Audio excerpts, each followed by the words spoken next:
Les kamikazes de la mer. Tactique militaire, Seconde Guerre mondiale. À l'évocation du mot kamikaze, on pense d'abord aux pilotes suicides japonais qui s'écrasaient sur les navires ennemis durant la Seconde Guerre mondiale. Ces pilotes kamikazes, le vent divin des forces impériales japonaises, étaient prêts à se sacrifier pour l'empire du Japon.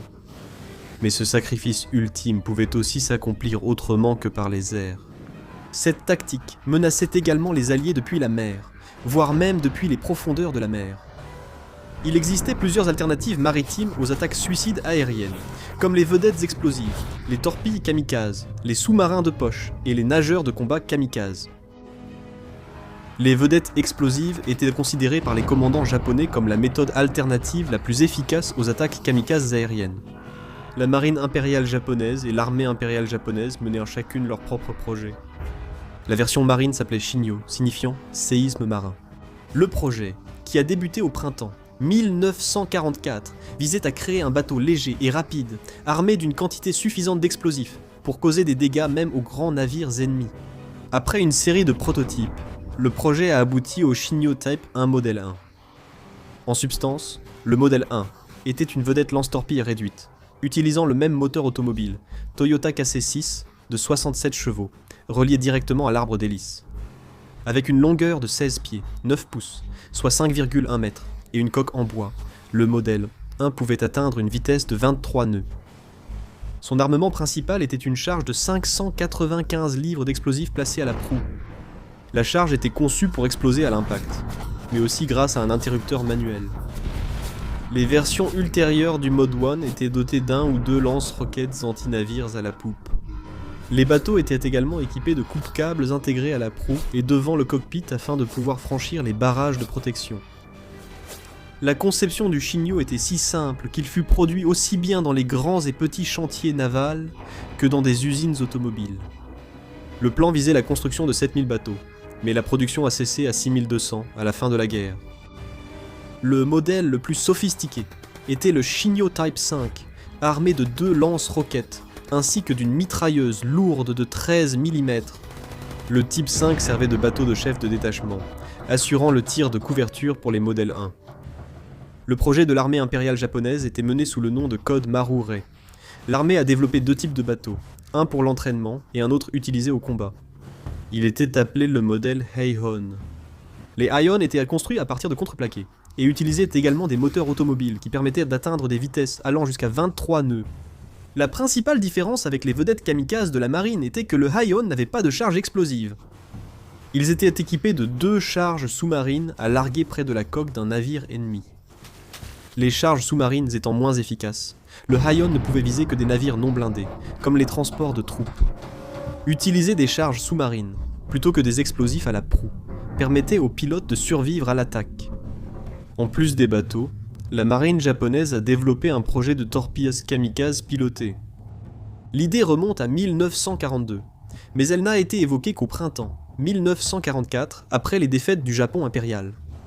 Le projet a été mené sous le nom de code Kaiten Igyo, ce qui signifie la grande entreprise.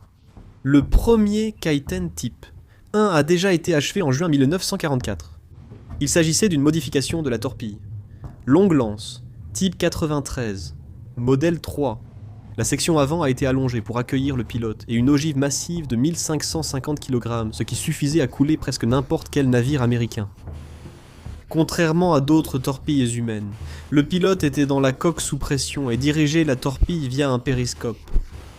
Le Kaitenon a été conçu pour être lancé depuis un sous-marin porteur. Une fois lancé, le Kaiten avait une portée assez bonne et pouvait atteindre une vitesse de 30 nœuds. Sa coque était suffisamment solide pour résister à une profondeur de 200 pieds.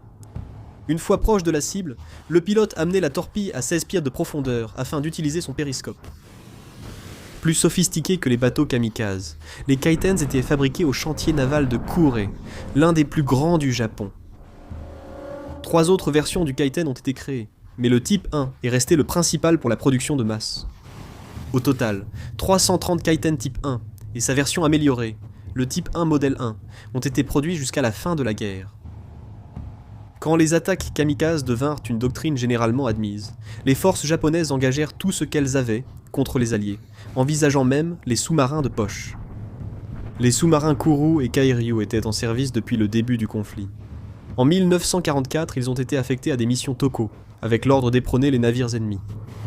Environ 360 sous-marins ont été construits pour l'opération décisive Ketsugo, mais heureusement pour les Alliés, ils n'ont jamais été engagés au combat.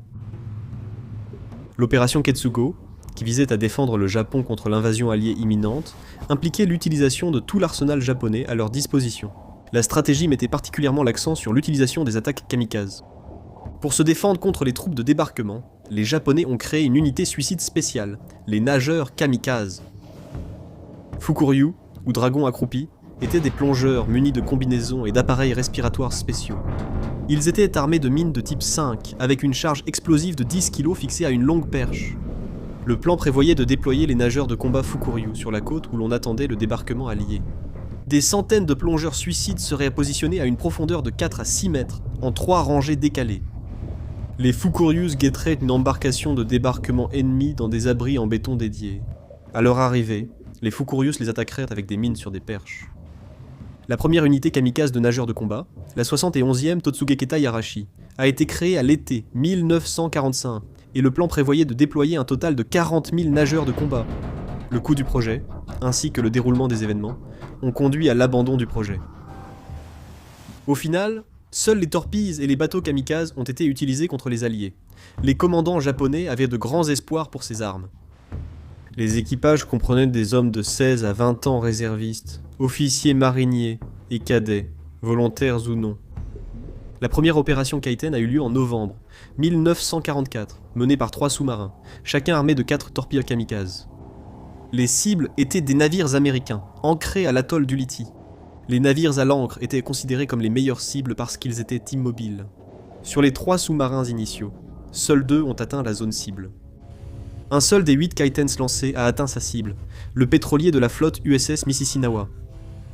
Le navire rempli de carburant a provoqué un énorme nuage de fumée lors de l'impact. C'était si puissant que les Japonais ont cru que plusieurs navires avaient été touchés. L'opération d'Ulithi leur a confirmé que les attaques de Kaiten valèrent l'effort. Avec le temps, cependant, cet espoir s'est avéré être un faux espoir. Grâce à l'efficacité des opérations anti-sous-marines américaines, les pertes de sous-marins japonais ont augmenté, et les Kaiten ont moins souvent atteint leur cible.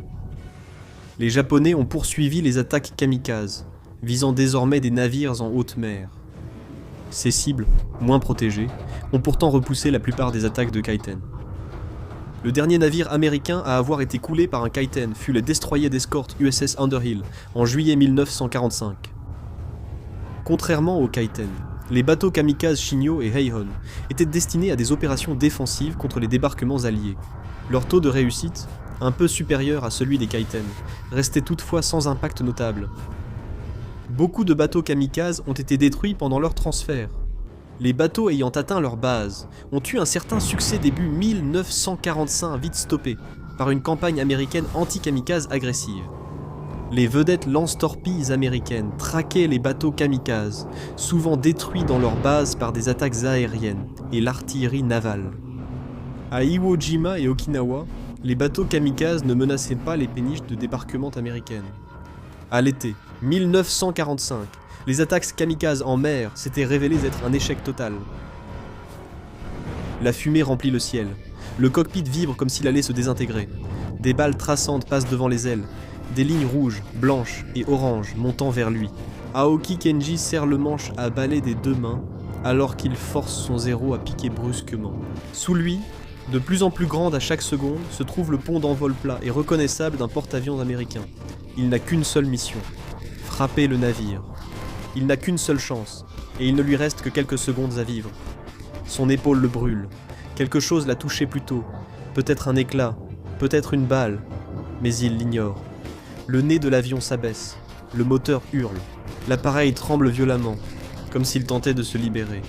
Mais avant ce moment, avant la fumée, la DCA et la plongée désespérée, il y avait des rituels, il y avait des derniers repas, il y avait des lettres envoyées à leur famille. Et il y avait un très jeune homme qui essayait de comprendre le sens d'une vie dont il savait déjà qu'elle se terminerait aujourd'hui. Quelques heures plus tôt, Aoki Kenji a noué un bandeau hashimaki blanc, issu de la tradition des samouraïs. Il a noué à sa taille une ceinture aux 1000 points, cousue main par ses proches, censée le protéger lors d'une mission sans retour. Certains pilotes portèrent même des katanas, non pas pour le combat, mais comme un pont symbolique vers le passé guerrier du Japon.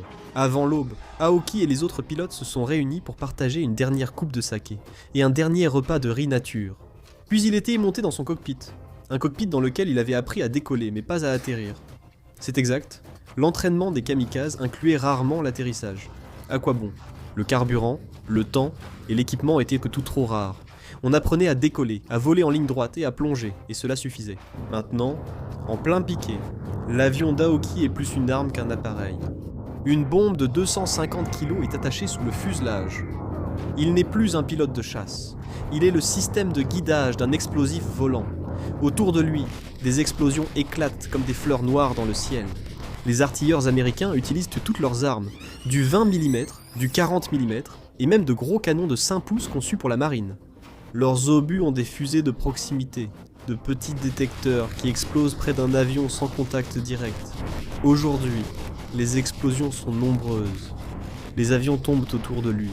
Les hommes avec qui il partageait riz et saké s'écrasent en spirale dans l'océan avant d'atteindre leur cible. Pourtant, il poursuit son piqué.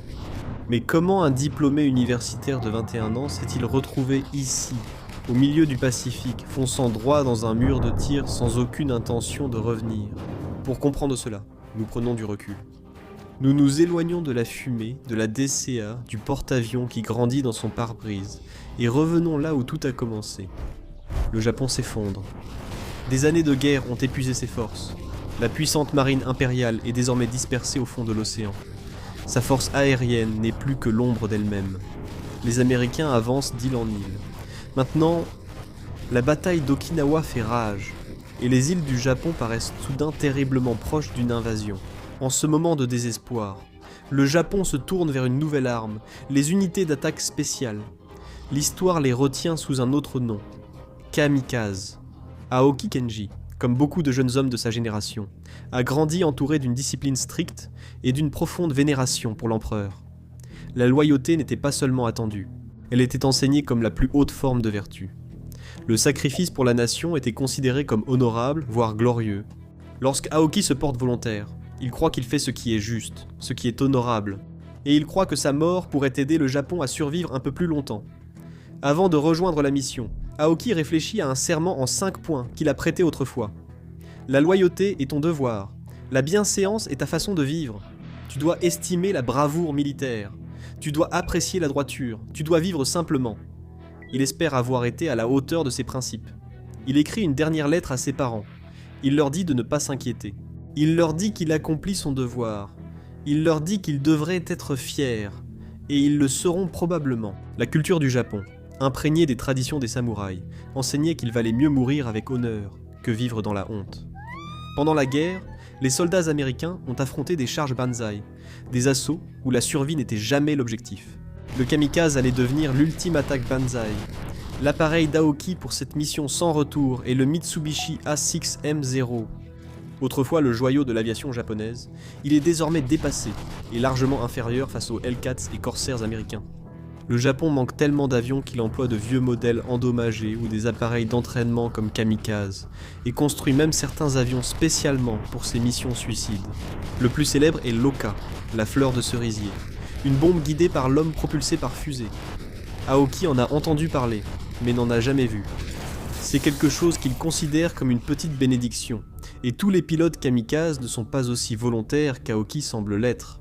Tous sont techniquement volontaires, mais certains sont contraints par une pression subtile, par leurs camarades de classe, leurs commandants, ou la peur de la honte. Aoki a surpris des doutes discrets chez certains pilotes, murmurés quand ils pensaient être seuls. Sur la piste, lorsqu'un avion refuse de démarrer, Aoki se demande, juste un instant, s'il s'agit d'une panne mécanique ou de la peur. Mais il n'y a pas le temps de s'attarder. L'équipe au sol lève les bras et salue alors que l'escadron d'Aoki décolle dans la lumière du matin. Alors que le Japon s'éloigne derrière lui, il imagine des fleurs de cerisier, belles, éphémères, emportées par le vent. Tout comme lui, l'escadron vire au sud en direction d'Okinawa. Leur objectif est simple, détruire les navires américains et rendre le coût de l'invasion si élevé que les États-Unis pourraient demander la paix. Aoki espère toucher un porte-avions. Il a même écrit ce rêve dans sa dernière lettre à sa famille. Un porte-avions est le cœur de la flotte américaine. Frappez-le, et peut-être, juste peut-être, que le Japon pourra ralentir l'inévitable. Il scrute l'océan, pendant ce qui semble être une éternité, guettant le moindre signe de l'ennemi. Et puis, là, une fine traînée blanche à la surface des vagues, le sillage d'un navire. La formation se déplace pour la suivre. Mais les Américains ne sont pas surpris. Ils font face aux kamikazes depuis octobre 1944. Le choc des premières attaques s'est estompé. Ils ont désormais 3 cercles défensifs. Le cercle extérieur, la patrouille aérienne de combat, avec des chasseurs tournant haut dans le ciel. Le cercle du milieu, les destroyers et les navires de veille radar, rapides et équipés de radars.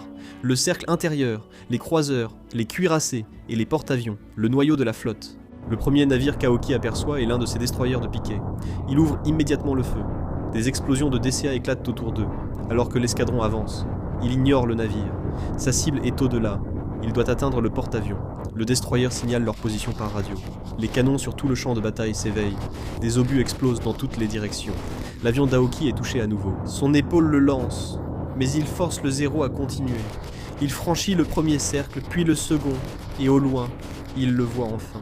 Le pont gris et plat d'un porte-avions américain. C'est son moment. Le ciel devient une tempête de métal. Des traçantes montent vers lui. Des obus explosent autour de lui. La fumée emplit l'air. Pendant un battement de cœur, le pont du porte-avions remplit toute sa vision. Il pousse le manche en avant. Le Zéro plonge. Une dernière pensée traverse son esprit. Sa famille, sa maison, l'empereur, et tout devient noir. Aoki Kenji fait partie des près de 4000 pilotes kamikazes qui meurent dans les derniers mois de la guerre. Leurs attaques tuent des milliers de soldats américains, dont beaucoup à Okinawa, la bataille la plus meurtrière jamais livrée par la marine américaine. Leur sacrifice prolonge la guerre, mais ne peut pas en changer l'issue. Le Japon ne sera pas vaincu par une invasion. Quelque chose de bien plus dévastateur mettra plutôt fin à la guerre. Et l'histoire de Aoki Kenji, son dernier vol, sa dernière plongée et son dernier choix, reste l'un des exemples les plus troublants de ce dont les nations sont capables lorsqu'elles sont poussées à bout, et de ce dont de jeunes hommes sont capables lorsqu'on leur enseigne que la mort peut être un devoir.